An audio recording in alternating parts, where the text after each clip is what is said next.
Open the glove box. Unhook the dampener arm.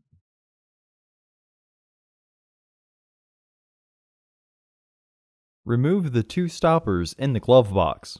Unscrew the stops to the left and pull straight out to remove them. Unclip and remove the filter housing door. Remove the old filter from the housing and clean out any debris inside. Insert your new filter into the housing, with its airflow indicating arrow pointing down. Reinstall the filter housing door. Reinstall the stoppers by matching the shape and then rotating clockwise. Reinstall the dampener arm.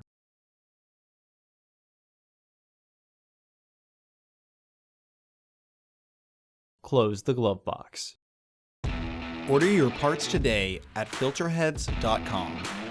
Also, please like our video and subscribe to our channel so you won't miss any new content.